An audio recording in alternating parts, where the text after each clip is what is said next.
I am in the forest. This is going to be video, I think, 5 of my cycling across Japan. I am mushroom foraging.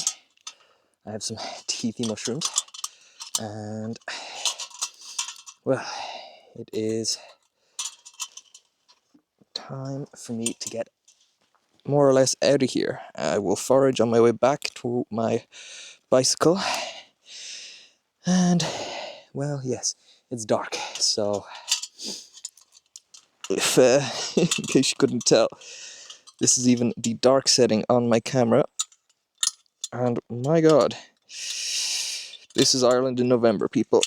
Yes, I'm wearing a t-shirt. Yes, I know I might be crazy. So, let's go.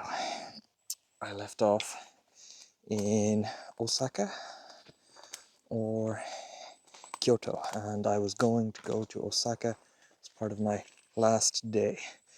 Now, the cycle to Osaka, marvelous. 43-degree heat, 100% humidity. I don't know how many times I have to say that, but it felt ridiculous. I was just like sweat drying on my tank top. I think maybe I talked about this last video. Saw Osaka Castle, ate a lot of good food in Osaka, and well, that was it. There was not much. Oh, I did mention that in the last video. I'm so silly. Well, I went back to Kyoto, stayed more days with Ryugo, the legend. Ooh, we have some beautiful mushrooms here. Look at these fine specimens. I will take a couple of those. Could also be a non-edible species, but we'll figure that out. You know what? It's just going to disintegrate. Forget about it. Alright. So I guess this video is mostly going to be my final takes on Japan. My camera's going. No.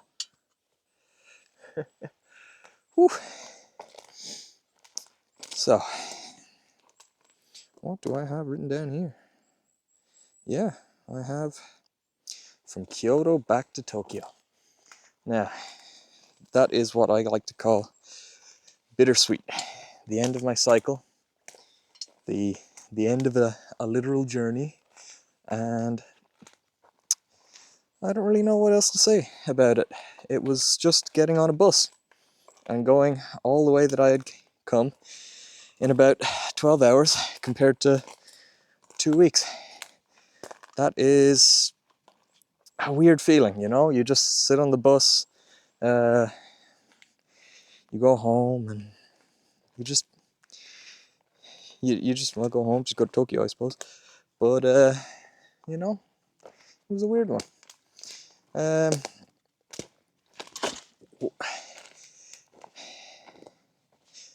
As I'm recording, this is very haphazard. I realize I have not talked about the forest rave that I went to. So, oh, big spider web. This is a precursor. I totally forgot to mention this in my first video. Before I went to my cycle, I went to one 2-night, 3-day long forest rave. It was, quite frankly, the most frightening, scary rave I have ever gone to in my life. Me and my friend Sandra went there, and I had my shitty tent, which both of us slept in. It was terrible. I only had one very skinny ground mat, also terrible. I went and bought the tickets as a present and be like, let's go to this. And we got there, didn't buy enough alcohol or food or snacks with us, so then we were kind of just like compensating for a good time to have alcohol. There was a baby at the rave. There were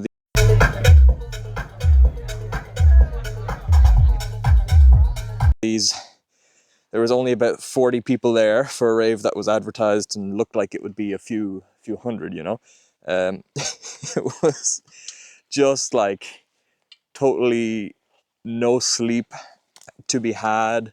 The music was incredible.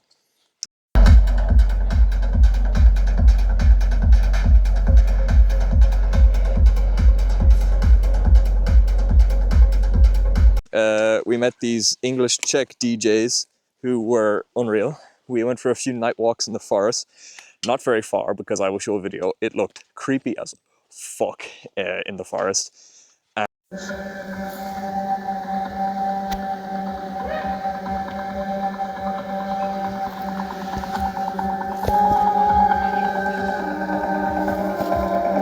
And it was just like, you know what, fuck this, like I'm leaving. Um, oh my goodness. And there was like, because you know, you get this like creepy, almost like satanic angelic mixture, I suppose Satan was an angel, of music going in the total dark, and you can just see the lights from the distance. Totally bonkers. And well, I suppose that was that. It was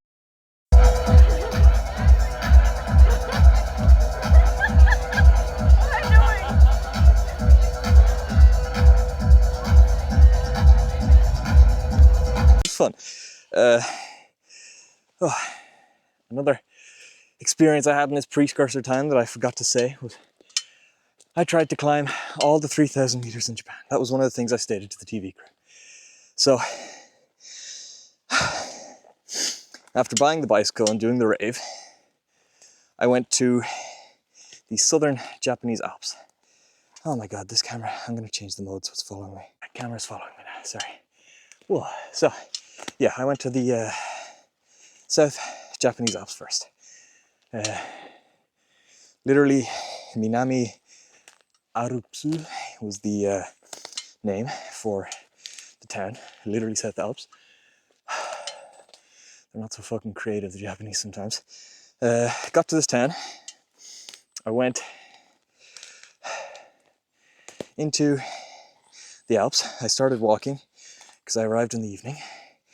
Had all the maps with me, camping gear, food for about 4 days.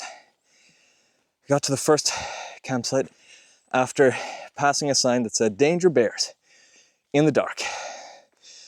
Walked like 7 kilometers first day up into the mountain. Got to a campsite, camped, saw fucking snake in the campsite, was totally scared all the way there. All right, second day, paid the guys, departed. And then, much like I am now, walked through the forest with a road, another 7 kilometers. Got attacked by snow monkeys because they threw rocks at me, and I was frantically blowing my whistle in my backpack just to get people attention and to hopefully frighten the monkeys and any bears. Upon getting to the main trailhead part, I come across boulders, big boulders on the road. The road was closed. So, upon reckoning with myself, I made the decision to turn back.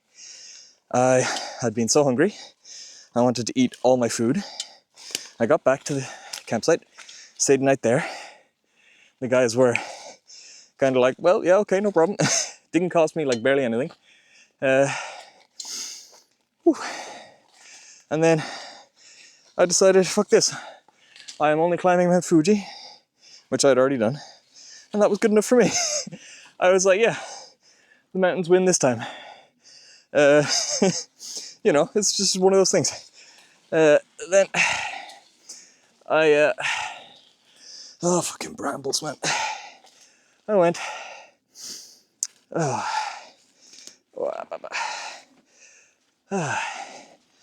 back then, 15 kilometers. So a good like 30-kilometer hike, not much. Wait, get back in my face camera. And after this endeavor for 30 kilometers, I, sorry, I have to be very careful here, dropping my phone and my mushrooms across the fence. So, I gotta drop the camera. Whoa. Yeah, if anybody asks, nobody knows where this forest is. Well,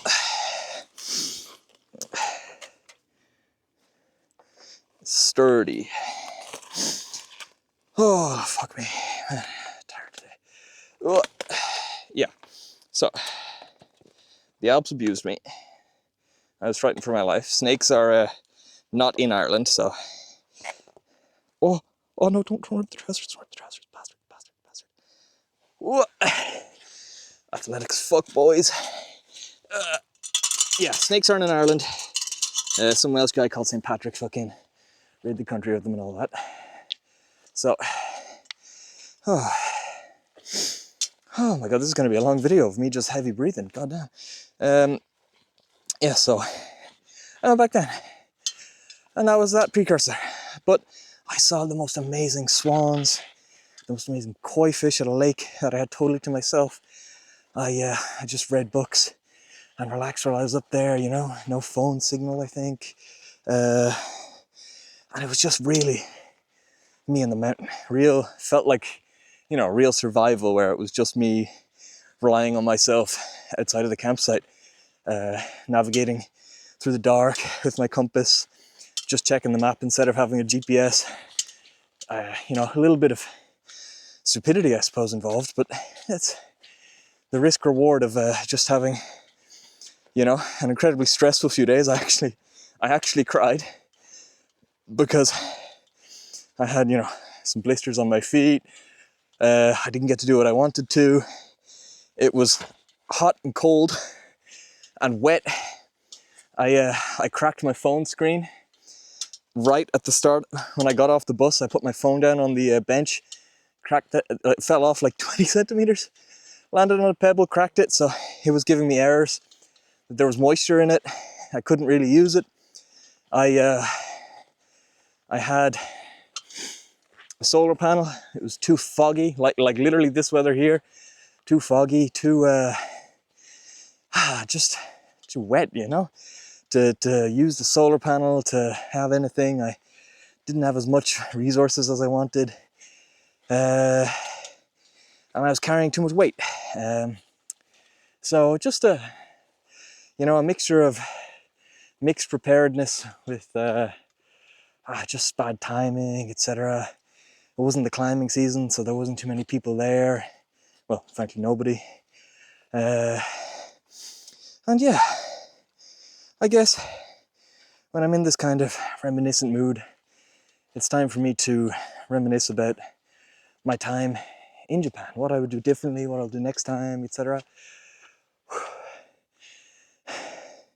So, my first thoughts is I need to go back. I need to go back. So much for me to see, so much I didn't see. It's an incredibly dense country. It's an incredibly diverse country. It's an incredibly rich and forested and wild country for such a small country. The mountains just mean that you have city life so distantly in the valleys. Yeah, so I didn't get nearly as close to the goals as I wanted to. I was still very, very happy, a massive sense of achievement, but you know, I wanted to go Tokyo all the way to the south, probably 3 times the distance I did. I wanted to climb every 3,000 meter mountain, of which there's 21, but I only really got to 1. So I've practiced my mountaineering since. I've practiced everything since, with the goal of going back and with a bicycle or unicycle going the whole length. But I got a knee injury on this trip. Repetitive strain on my knee gave me, they call it patellar syndrome, or just, you know, weak muscles surrounding my knee, which means it's painful to cycle more than kind of 20, 30 kilometers in one go at the moment for me, which means that it's, I need to wait. I need to respect that my 25-year-old body is acting like a 40-year-old body and not letting me do everything because I'm overworking it. But for starters, on what I've written down, I will never, ever, ever be in, nor recommend, nor buy a mini one-pole tent, bivvy tent. The most uncomfortable, frustrating, not worth it decision of my life. It is impossible to sit in. It is impossible to stretch in. It is impossible to eat in. It's impossible to read in. It's impossible to look through your luggage in. It's impossible to stay dry in. It is purely worse than sleeping outside. I would know. I have slept outside to much nicer evenings. Never again. Next. Oh, I would not go during monsoon season.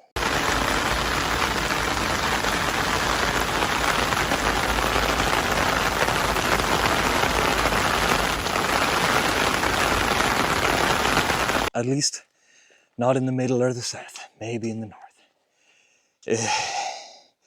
It's too hot, it's too wet. Cycling in the wet is tolerable, but like, just, you know, it's more enjoyable when it's not wet. And I'm used to the wet. Look at me. I'm wet right now. Oh. Fourthly, I have here, I would give myself more gears. Bicycle I bought, 5 gears. May contradict this in a minute, but, you know, took a huge toll on my body. And I've been doing physiotherapy ever since, so, you know, not worth it in the long run. Next is, I want to get the TV crew more involved in the next trip. And I want to make it crazier, you know, maybe with the unicycle, maybe with somebody who specializes, or in climbing as well. But also, I've bought lots of nice cameras like this since, so I'm not just relying on my phone. By the way, every video after this will have much, much better footage, probably. Oh. And I would also consider kind of being more of an activist, making people more aware about the societal problems in Japan. You know, I would use my small voice, even though at the moment I probably have about 2 or 3 people watching these videos. Mainly my family. If I, you know, was on TV, then I would have more of an audience. And they would probably be at least partially Japanese.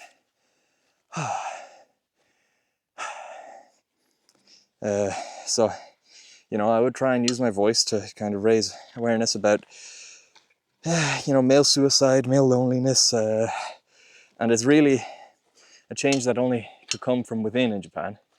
They have massive societal issues, but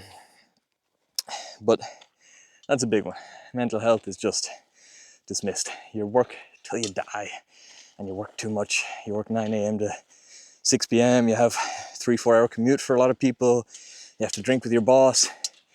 That shit isn't just in the movies, you know, it's happening, it's real, and it's detrimental to their workforce, their economy, their livelihoods, their families, their birth rates, everything.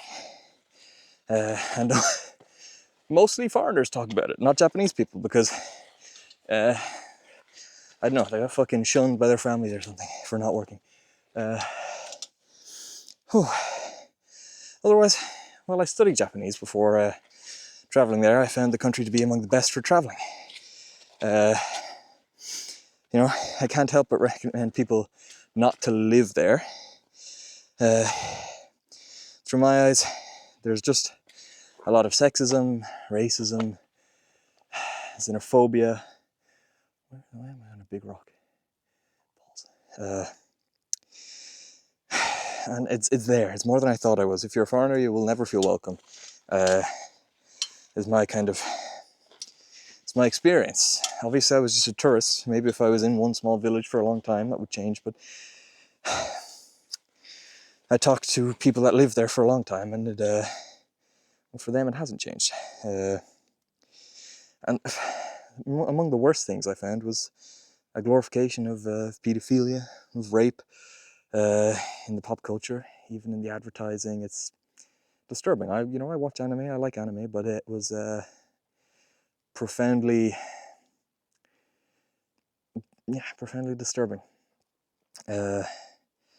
And they just don't talk about these issues that openly or seriously, as far as I could tell. But among the positive, at least I was able to send a message that Japan needs to adapt to sustainability. That was kind of my goal with taking an everyday bicycle. They're good at collecting litter, but and they're opening back up their nuclear power plants. Two good things, because nuclear power plants are fantastic for sustainability, fantastic compared to coal, less deaths than any energy source, bar wind or solar, which it's comparable rather than less than.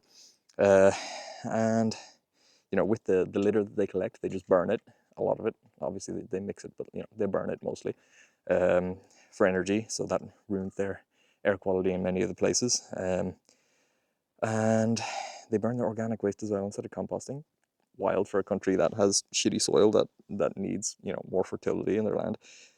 Uh, you know, but also to bring awareness to cycle tourism was my goal, because Japan is fantastic for cycling. It's not perfect.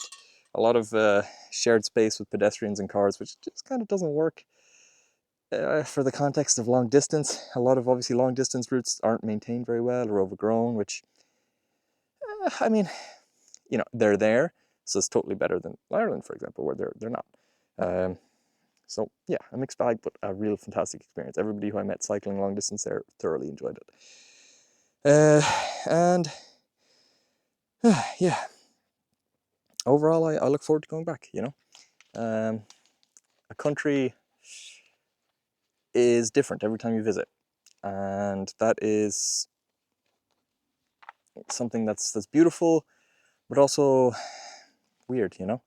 Anytime you travel somewhere, don't forget that it's only going to be like that once. So when I go back, perhaps I'll find different temples enjoyable. Perhaps I'll find no temples enjoyable. Perhaps everything will be more expensive for me compared to what it was when I was there, and I'll complain about that because I'm Irish and I'm frugal, and but maybe I'll be rich. Who knows?